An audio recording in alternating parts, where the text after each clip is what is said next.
And now we're heading into Infernal Shrines. So like you said, potential for KT to try and bring this back and score a 1-1. If they do, that is not good for the One, who, like we said, they're fighting for a BlizzCon spot. That's what they're looking for. But currently they sit on 7 points. If they go 1-1 versus KT right now, they will have fallen. They will be on 8 points, so they will be 4 points behind Super Perfect Team. Wow. No, they won't. They will be 3 points behind because I can do maths. So when if they win now, they're going to be 2 points behind. Is that correct? Or 1 point? If the One win now, then they will be 1 point behind SBT. There we go. If they lose now, they will be 3 points behind. All right. Quite the important series for the One, although on paper it looks rather, easygoing, considering the fact they're playing KT. But sometimes those games, man, where you face a quote-unquote underdog are the most important ones for you to win. KT, on the other hand, we mentioned this before, right? They're trying to get more points into this. They just got 1 point against Team Nut, which was very disappointing because they are considered to be the punching bag of the league. So if they want to avoid the Crucible, which at this point is their main goal, they're going to have to try a little harder. Well then, with a Sergeant Hammer banned out, we still have Whitemane once again left available. We have all of the AoE. We still have a couple of the main tanks. Deckard Cain still around. There's some good options for our teams. We're going to start off the Alex Straza. Another team prioritizing Straza over Whitemane or Deckard Cain on a Battlefield of Eternity. Ooh, so now... Thanks, Brain. Pick your poison. I was going to say, as EJ said, do you go for Whitemane or Deckard Cain? Both were still left. But of course, we mentioned this many times before. The anti-healing from the Emerald Cube is just too good. I think makes Deckard Cain definitely a superior choice over Whitemane in this very specific scenario on Infernal Shrines. So, yep, good choice by him. Hanzo, though, that is a lucky special. The One, by the way, have also never played Whitemane. So it would be a new experiment for them to try and bring that out. Interesting. So many teams, top-tier teams in China, still reluctant, to say the least, to always bank their hopes onto Whitemane, whereas I think in Europe, for example, if that hero made it through, would probably get first pick almost every single time. Quite likely. So now then, with the next ban, it's going to be Phoenix. Very solid here. Rain is still on the board, though, so I expect the One probably want to steal that one away. Could also be the next ban, to be honest, if KT doesn't want to go through.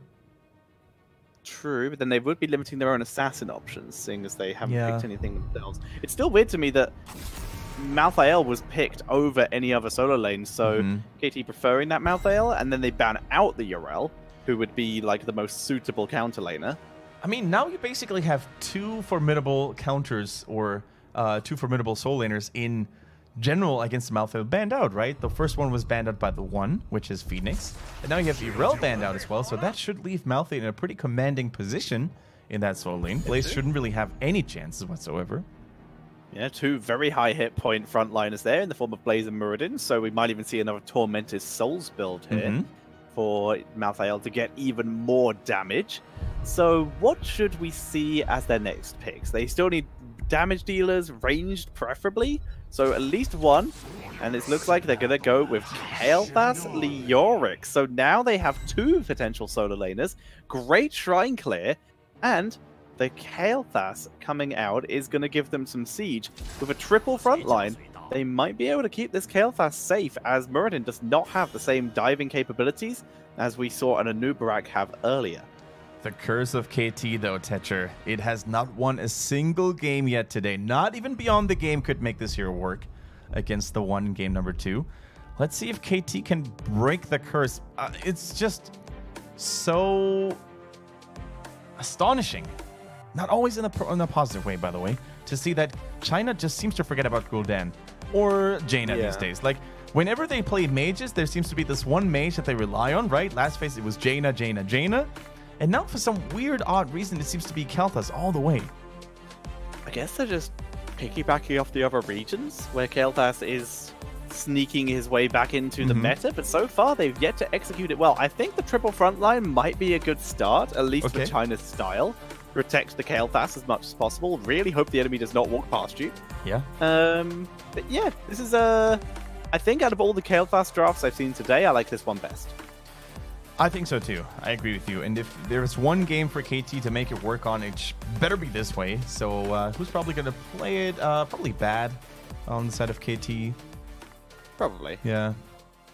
As we said, triple frontline to protect the KT. Will the damage be sufficient enough, though? Because if you go for a very melee-centric frontline, or team draft, if you will, then your damage might be a little lackluster. But as I see it, Malthael, Leoric, that's still a lot of pressure with the Entomb and the bombs and maybe a Phoenix underneath. That could be insanely powerful. For now, though, ladies and gentlemen, we're going to introduce those teams once again to you.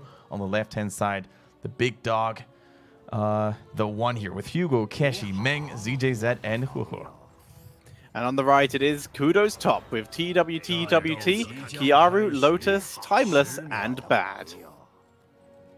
You better tell them once again who's bad, Kael'thas, and break the curse. Well, hopefully he is a good Kael'thas, but he's playing in Korea, so it's not going to happen. As we see the level 1 talents, couple quests, but it's usual stuff. Abundance, Stormbolt, Scatter Arrow. Nothing too different. We don't see another new habit, sticking with the Neural Stim Pack that has been the more popular choice today. Yep, that is certainly true. Man, there is something magical about KT's draft that really makes me think, I like what I'm seeing here. I can't really explain to you what it is, because normally I would be like, Leoric, not a big fan. Kael'thas getting blown to pieces at level 1, not a big fan. But I still believe. That was a pretty spicy fight there. Nicely done, killing off the Kael'thas so early. First blood achieved by the One. Now, the One, they would love to put a far more dominant show this game. They really don't want to be in a situation where, again, KT, who just went 1-1 versus Team Nut, put them to the wall. Yeah, couldn't agree more. Oh my god, Timeless, the god. Timeless is just winning those tank duels against Huho today, left, right, and center. He's just on point. He is. I mean, it might just be against Muradin, but it turns out Timeless is really good against Muradin. Not the best toss here, but he still gains a stack. Yep. That's all that matters for him for the Groundbreaker. Let's see. The One, they're trying to capitalize on this early lead that they've just gotten them here by taking mercenaries. But guess what? KT is mirroring these efforts on their own half of the map. So now Bad, oh my goodness, you need to be so careful. Like at this point, as Kael'thas, you can't face check any bushes whatsoever that are even slightly remotely close to the One's base. Keeping an eye on the health bars at the top of your screen, you can see that Blaze and Leoric are fighting pretty comfortably. Only damage being done appears to be via maybe the odd auto attack. Oh, big health drop for Blaze up there, which likely means he was just drain hoped. So KT continuing to win that duel up there in the top lane, at least for the moment. But Blaze has enough wave clear that that's not too important. A result as it should be, right? We mentioned this before. Yeah. Leoric has a really easy time landing that Drain Hope onto Blaze. His auto attacks hit pretty hard as well. And Blaze only really has a stationary, right? A static heal, which is oftentimes not the one you want to go for when facing a Leoric, because he then has all the time in the world to just keep on draining. Another Black Harvest coming in for Malthael. I think we might in fact be seeing another Tormented Souls build with Memento Mori. So we're also seeing Kael'thas sticking with the Netherwind, no Energy Royal once again. I think I actually would have preferred Energy Royal here, seeing as once again your main objective is to not die, and Muradin and Blaze are really your only threats to that. So being able to stun them more consistently might have been the better option in my eyes. The thing is, like, you need to sort of analyze and try to understand what kind of playstyle they want to go for. And I fully agree with you. I think KT is probably not going to try and, you know, follow up with a stun onto, let's say, a Garrosh engage. Because Garrosh is already throwing the target in a normal scenario, throwing it to you, so you don't even need the additional range. Speaking of people getting focused here and maybe killed, Kiaru on the Leoric says goodbye. Too much damage hailing down onto Leoric.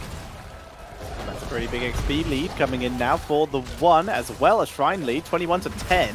Leoric will be back very soon. Quick toss onto Hanzo as he rushed forward as they try to focus him down. Down goes Hanzo with Leoric back. Abundance, Dragon Queen, and the One are chased off the point. That was great. Using the speed boost that you get from Alexstrasza at level 4 to rush in and grab that Hanzo, well executed by KT. Also, insane positioning by Kiara. Wait a minute, they find ZJ set. That's the perfect target they want to go for. dropping him low, but the potion's too much. 36 to 38. They're burning it down. Lotus is pretty rough, and they finish it off. Now, can they capitalize on this by killing off here? Oh, goes down. And KT even up the kill count, grab the Punisher, and they are looking good. Man, the value of Alexstrasza, you described it during that team fight, right? The level 4 talent, the movement speed, the AoE movement speed. But also I wanted to highlight Kiaru, who definitely made up for his mistake early on for dying just like that. He came back at the exact right location, body blocking immediately so that the bombs of KT could spread like hellfire. That was super cool to see. KT, yet again, Tetcher, seem like the kryptonite to the one, at least in these early mid-game stages. But can they bring it to the late game? They need to bring this momentum with them. So we are seeing, like we said, we're at the Surge of Vitality combined with that level 7 for Alexstrasza, the Verdant Flourish. So more healing globes and more abundance, so Alexstrasza herself can remain sustained. There's the Touch of Death coming in for the Malthael. He was holding it for a while, but finally makes his decision, and we see another Sun King's Fury as opposed to the empowered attacks from Kael'thas. Yeah, super interested in seeing which level 13 talent we're going to see from Kael'thas. Is it going to be the cooldown reduction again, or the Fission Bomb to basically make those circles a little bigger for the bombs to spread? Both talents definitely viable in my personal opinion. Let's see, Leoric comes back to top lane, tries to bully the Blaze a little bit. We're going to keep track of those health bars on the UI at the top of your screens. Oftentimes these will actually tell you a lot of the story and how this 1 versus 1 is going to unfold. See control of the map in favor of KT at the moment. Little stun onto Lotus, but needs to be careful where he stands. Touch of Death already being used very quickly. So a little bit early there, so he's going to have to wait for that cooldown now. It's not the longest of cooldowns, but yeah, it's definitely worth tracking. So the one can basically potentially afford to play a little more aggressively now with those heals not being contested up to this point. Look at the experience. Still a slight lead here for KT. Lyric needs to be careful. 4 members have already grouped up trying to get that ambush done. Bad. Needs to be careful of his position. You see this ambush, but they're not going to have it. If Timeless is the one who runs forward, he is not a good ambush target, at least at this stage without heroics. Okay, looks like the mercenary camp is going to get taken by KT, and the one realized, you know what, we're not going to be 10 as quickly as our opponents, so we're just going to chill out, try to soak in all 3 lanes, and maybe even go for the Fallen Shaman camp. Level 10 has arrived, no life bender here. We still see the good old Cleansing Flames. Malthael trying to play a couple of mind games here, and here's something I really don't like. This could actually be a pretty big blunder, Tetcher.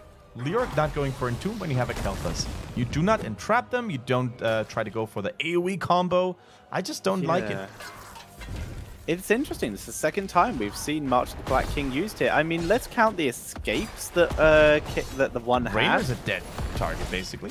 Yeah, it's Dwarf Toss, Natural Agility, and kinda Bunker. Yeah. Rainer, Hanzovi's already used it, and especially once you hit level 20, I mean, all of them are dead at level 20. Yeah, Rainer, Blaze without Bunker, and Deckard Cain are all very vulnerable targets to an Entomb. I also agree. I agree with you that I don't like this prioritization that teams are coming up with in China of March of the Black King over the Entomb. I'm also a little worried about the lockdown in the first place by KT, because all they have really is a Garrosh. And if the combo doesn't land, or if Garrosh is being kept at bay by, let's say, Deckard Cain, for example, by stun from Muradin, then there's not really a whole lot that KT can hope to really, land the combos from Kael'thas on. Speaking of which, Timeless in trouble. Anti-healing is good, but not good enough. He gets the movement speed still, even with the anti-healing, so he's able to back up to a safer position. And everyone else from KT continues to group up. Timeless already mostly healed up again. This could be a huge team fight, man. All the heroics are ready. All teams are geared up and ready to go. No split soaking going on right now. It's a straight up raw 5 versus 5. Positioning is pretty decent by KT, as they have the positioning advantage. Timeless is trying to flank. Needs to be careful though. His team once again needs to protect the backline.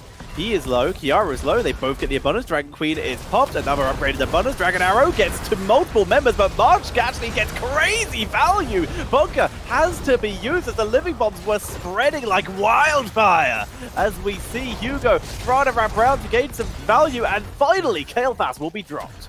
Wow, what a battle here, but it is KT that gets the Punisher. Look at the HP there as well. Almost everyone in perfect condition. Only Kael'thas ended up dying there as well. And as you said, the value of March of the Black King was surprising, but Bunker is so good when it comes to keeping those people safe and sound. Good toss, trying to get Ho-Ho, but Dwarf Toss is available. Yep. He's able to back up. But the Punisher actually had jumped there, that probably could have been a kill.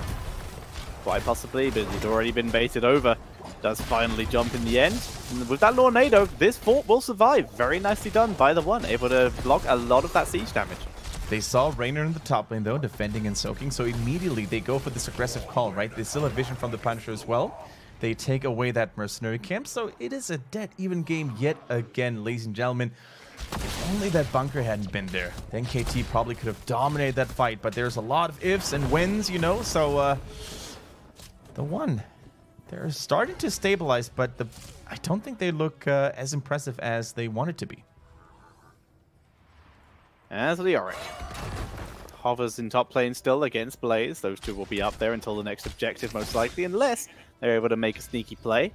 We do have the Pyromania once again, by the way, as we were curious about that earlier. Not going for the Fission Bomb.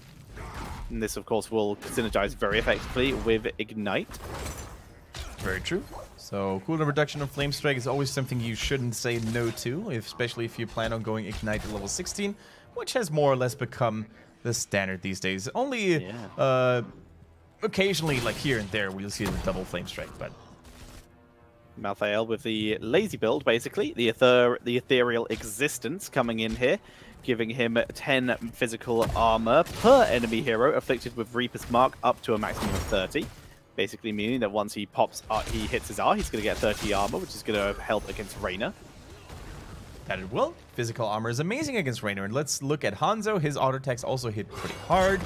And the ability damage potential is limited, you know. Hyperion, maybe Blaze Flames. Those are not like your average burst mage spells. So going for the physical armor definitely makes a lot of sense. As we see KT playing a little bit safer again. They feel comfortable. They actually do have a modicum of map control for the second game in a row. Stormbolt finally finished. It took a really long time because Timeless kept dodging.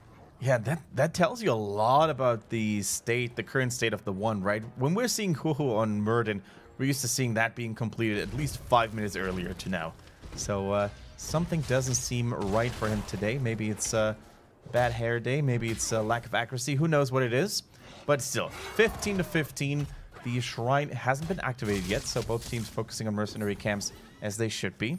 And if you look at the structures overall, Tetcher, once again, a pretty significant lead for KT, because that next Punisher, no matter where it goes, it's probably going to threaten to keep one way or the other. And that is the best possible lane for KT.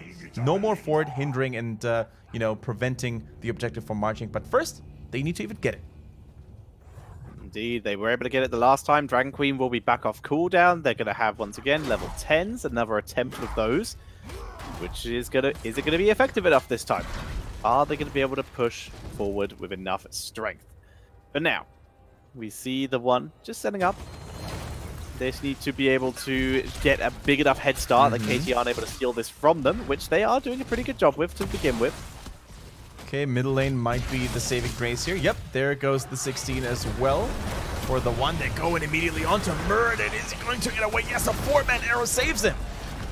He gets the anti-healing, but he jumps in the bunker to keep himself alive. There's the Stonethorn, and he is keeping himself going. With Malthael not able to drop enough damage onto the backline. Kiara, though, wraps around from the side. March of the Black King gets one swing. One swing on the enemy team. One swing, but that is all it took for him to stay alive. Alex Rasta, because of that Cleansing Flame, extended the duration of her Dragon Queen as well. She's still the queen, and they take a victim, a tribute to the queen, if you will. Hanzo ends up falling in with a 4 versus 5, and everybody on the side of KT is still looking healthy. This is a one objective yet again. Another Punisher going over to KT. The one was so close this time, 32 to 39. But again, another great execution using that Dragon Queen to fantastic effect. And KT, they are pushing in for a keep, and they are also pushing in mid lane, using that Malthael wave clear to grab themselves a fort. That was some crazy zoning actually by Leoric. I mean, not only did he keep himself alive, but he also affected 3-4 members with his E, constantly reducing their damage thanks to the 13 talent. And now the anti-healing is real onto Muradin. Has to use the bunker as a cleanse and protection tool. But look at ZJZ, the entire team of the one is mighty low. The Lornado was very effective to put KT in a rough position into the fray. Has to be used to get Lotus out of there. Kiaru retreats, anti-heal will prevent the abundance from going through, but they do get the movement speed, so the keep will actually live. It will live. That was an astounding hold. As you said, so much zoning, so much counter pushing there as well with that Hyperion. The Lornado keeping everybody back. I think the main problem here for KT was actually the fact that they didn't have minions nearby immediately. Otherwise, with minions, they would have actually had something to intercept those keep shots. As it is, they're playing it carefully. They realize they're so close to getting those much-needed points against a powerhouse like the one. They do not want to risk it with a reckless play. So now then, the one back into the defensive position, though. They have saved their keep. It's the most important part. Now they are approaching Storm-tier talents. They are actually still not that far behind in experience throughout all of this. Because if they can hit level 20, that's when they can maybe start to try and make plays with Hanzo's play of the game. They might be able to get a bit more split pushing done to give them some pressure elsewhere on the map. Deckard Cain, of course, could get some crazy value with either the upgraded Lornado or just more consistent gems for the anti-healing. Yeah. You could even consider the Flask as well. More healing against Kel'Thuz's AoE damage is always nice. Even if he were to get focused, Timeless shows no fear. He's going in too deep, though, my friend. Way too deep, but Malthael is also causing some chaos. Camp being stolen, bunker expires, but Reina has been left alone in the backline. He's doing the damage. ZJZ is taking so much damage, but he's tanking through it all. The bomb's not enough. ZJZ tanking it. Well, it's a quadruple kill, looking for the lizard, but TWT is too fast. They dodges the storm bolts. He's still being chased. Run, Gecko, and TWT escapes. I mean, it's safe to say that this is probably the most massive hitbox, and he still makes the sidesteps happen. But look at Timeless, not enough healing available. And then, when I thought the bombs were going to spread like crazy, look at the bunker value. It basically dispels a bomb every single time a character enters, and that was just absolute nuts. ZJZ ate so much pressure. You can see Kel'Thuz, he steps back in to get the kill, but a quick potion, quick shield applies, and that is a save onto Deckard Cain. Quadruple kill applied by the one. They grab 1-4. Look for a second. Tanking it right on the edge of the fort's leash range. That way, his team could rush it, and he is in no danger of it getting caught by Garrosh. Exactly. Really good micromanagement on his positioning. As we said, good news for KT. The keeps are still standing. That's the most important thing. Bad news, they're starting to lose grip over those team fights. I just really want Timeless to be a little more careful, because if he hadn't fallen so quickly, if he had maybe waited 1 second for his teammates to arrive, that would have been a different team fight. Why possibly? Quite possibly, but unfortunately we lack that form of hindsight to know. But like you said, he does now have Taunt available. He does need to play more carefully now, as level 20 is about to be hit by the one. So just for that reason alone, he should be. But we're seeing them push in mid lane. They're gonna try and gain some XP that way. Leoric is pushing in bot lane. Actually, are they just gonna rush a keep? Looks like it.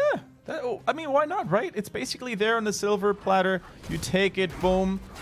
Doesn't even have to break much of a sweat. The heals are real, and I think the one realized, or did they even realize this? To be honest, don't reporting Deckard. Yeah, it's way too late. You're not gonna get it. As level 20 is hit by KT, fantastic news for them. So now they're actually going to be able to defend this. They're not going to be able to prevent it, but they can defend this under their own base.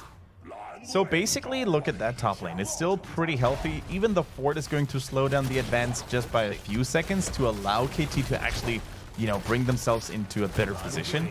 To them right now, it's just basically hold this without taking any casualties. Pull it over the wall, bait it all over to the middle, and you should be Gucci. Flamethrower for Kael'thas going to allow him to poke from that much longer range. Okay. Garrosh takes the damage. Indomitable's second lets the Punisher stun him. Very sensible. Quick toss onto Hufu, preventing that. Here comes the Cleansing Flame. They're going to try and make a play. Remember, we have Death March coming in for the Leoric, so he really would love everyone to group up. He is zoning, but he's going to take huge damage. He's going to have to use that Death March, but no, he gets killed off before he has the chance. The zoning Phoenix was good here, but in that late game stage that we now find ourselves in, those objectives are super tanky. Look at Huopa though, anti-healing from Malthael. Leoric is giving vision, slowing them down even more. They need to hold the core KT. They cannot allow anyone else to fall here. Alexstrasza was the one who ate the Punisher, so she had to back up, meaning she could not help Thrall there, not help Garrosh there. Quick damage onto Bad. Hyperion chasing them down. They get Malthael. And the Living Bombs are good. Keshi is very low. Malthael has returned. This could be the chance for KT to hold it. They've got double camps pushing in the mid lane, which will be pressuring Keep very shortly. But that's still a triple kill. Malthael having to burn a big cooldown ability to be able to return for this. But the one, they were able to get themselves a keep and at least even up the value that KT were able to sneak from the bot lane.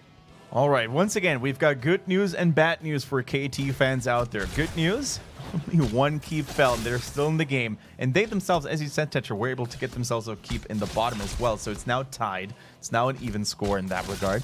Bad news, though, those team fights look far from convincing. I think there's always this one member of KT right now that ends up falling super quickly. This time it was Leoric. Tried to get a little bit of zoning done, but when you have all that healing reduction coming in from Decker Kane, which is now actually drastically empowered by that level 20 gem talent, you just can't go for those aggressive plays like that. Yeah, you will get caught out, you will get anti-healed, and you will die unless you have enough peeling for yourself.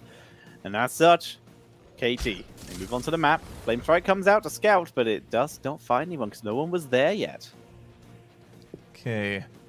Good thing is, though, as you said, Malthael and Leoric, if one of those heroes ends up dying, they tend to be back more quickly than others. Of course, there's still going to be cooldown for Malthael's level 20. The longer the one delay, though, the better this is for KT, because like you said, the next death that Lotus has is going to be really long, unless he has his instant revive available again, which is a pretty reasonable cooldown considering the amount of damage he has been taking. Sorry, the amount of time that has passed at this point.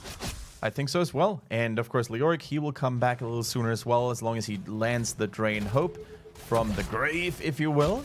So, if you think about it, there's two heroes that can kind of Rambo into it. Timeless should be a little bit more reckless. Garrosh has many things, but a quicker death comeback, that is not one of the things he can provide. Also, I really like that level 20 Raynor, that level 20 pick for Raynor. Going for the armor reduction, 25. Very smart, especially against someone like a Garrosh and against that Leoric. Burst him down. Because they do need to kill off Leoric, and they do not want to group up against Leoric, as once again, now he has that Death March, he is going to be able to get crazy percentage damage and crazy damage in the fights. The blind Drain Hope, by the way. I loved the prediction moves coming in from Kiaru. As you said, the Death March, man. If that one connects, as long as there's not an Emerald Cube onto Leoric, he's going to be nigh unkillable. Bot lane already started by the one, gaining a head start here. As you can see, KT, they're trying to put some pressure onto top lane to ease their catapults. As they begin to move in, they find Muradin. There's a taunt, trying to finish it off. Tornado comes out. Though he gets the avatar, stays alive. Limbomb spread to ZJ said. That is unfortunate, but he's still able to wrap around and get to the rest of the team.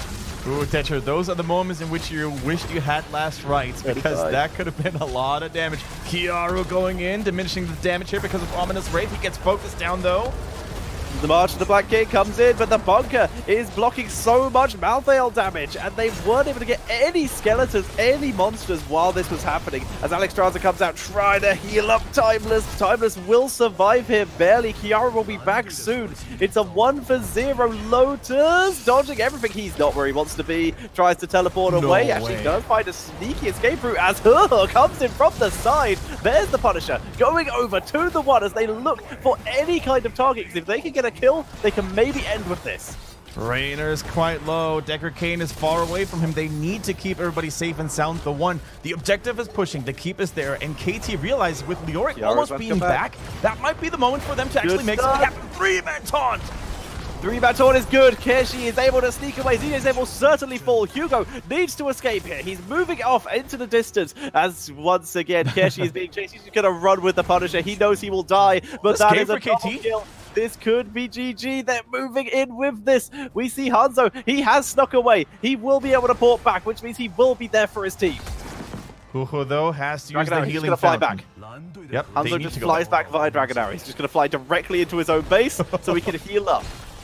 All right, can they hold it, Tetra? Only 3 members left for the one, and it's a 5-man onslaught for KT. No bunker, no Decker Kane. Kiaru falls. Kiaru eventually falls.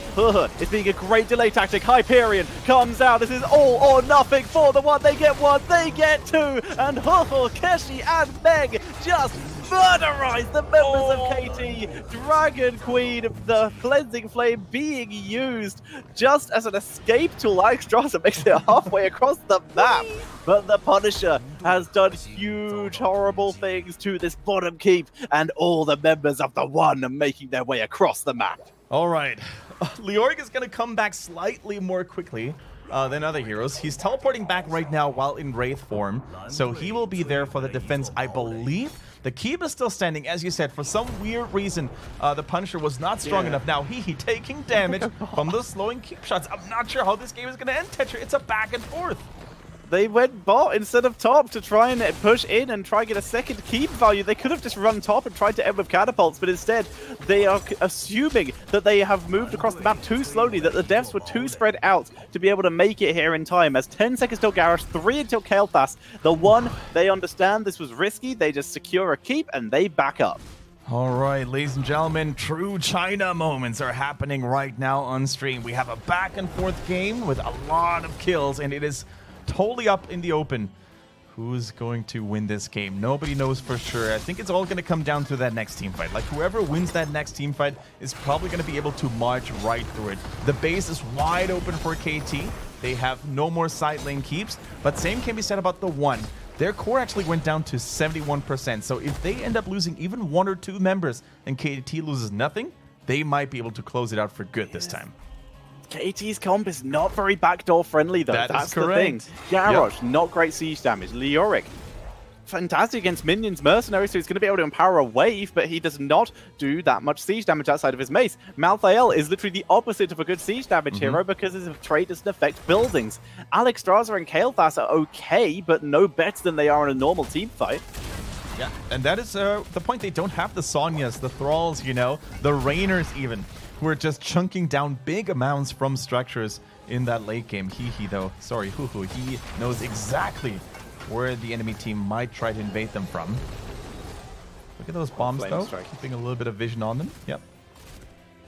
Effective flame strikes, just getting as much poke as possible. Keeps vision on them, as the living bomb is able to keep tabs on anyone he's able to hit. So this is good news by bad. Mercenary is going to be cleaned up from the bot lane thanks to Leoric. Hooray for wave clear. And it looks like these teams are just going to wait for the next objective. Yes. I mean, I can't really blame them because the next objective is definitely going to be the game winner, one way or the other. We don't even know where the shrine... Oh, shrine location is going to be in the middle. My mistake. Didn't see it because too many icons on the minimap. So yeah, the middle. That should be a guaranteed core. Oh, 20 engage onto Alexstrasza. The team's not in position though. Flame Strike comes out, but they get Malthael. Does he have his return? Yes, he does. He's on his way back straight away. Garrosh runs away with the Unstoppable, and Bunker is burned. And all they've managed to achieve here is actually they achieved a lot. They burned out the Cleansing Flame, they burned out the Dragon Queen, and they burned the revive of Malthael, all in exchange for Bunker, Dragon Arrow, and the Decade Kane Lornado, which will already be back by the time KT arrive. That's so insane. So many important tools now not available for KT, as you highlighted, Tetra here. Kael'thas takes reduced healing as well. So huge. Look at that. Alexstrasza is completely bullied by Hugo in the backline.